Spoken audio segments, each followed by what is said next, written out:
प्रिय भाइयों और बहनों, प्रभु यीशु मसीह के पवित्र नाम में पवित्र नमस्कार। प्रियो, मैं reverend Thomas Massey, bishop Victorian Christ Church India, आपका ध्यान माननीय उच्चतम न्यायालय की ओर दिलाना चाहता हूं, जिसने धारा 377 को अनुचित मानते हुए समलैंगिक विवाह या संबंध को कानूनी मान्यता प्रदान कर दी है। आश्चर्य इस बात का है कि इसी माननीय अदालत ने दिसंबर 2013 ईस्वी को इसी धारा को अनुचित माना था।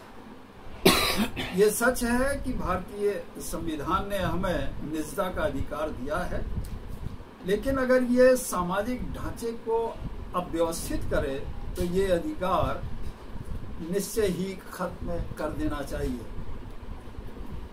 न्यायालय के निर्णय से गे, लेस्बियन, बायसेक्सुअल, ट्रांसजेंडर, क्वीर को कानूनी मान्यता तो मिल गई, लेकिन क्या ये भारतीय सामाजिक ढांचे में फिट बैठता है?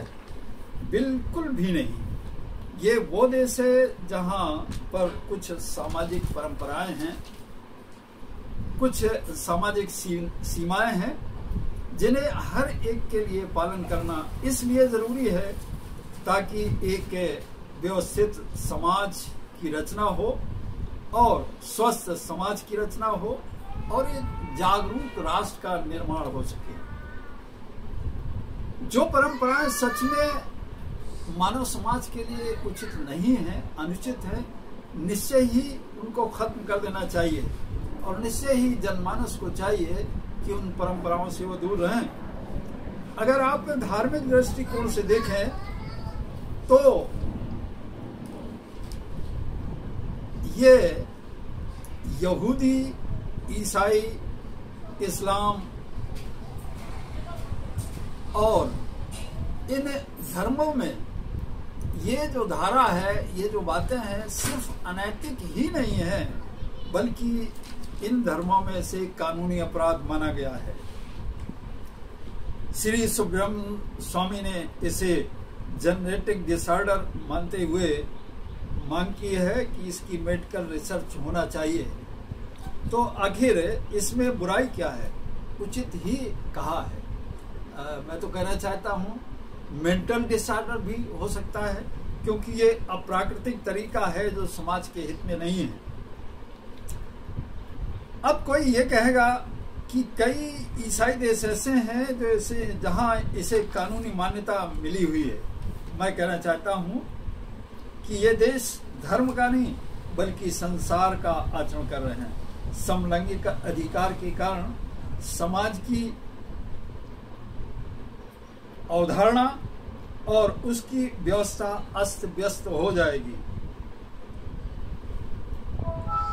बॉलीवुड को इस अधिकार से खुश नहीं होना चाहिए।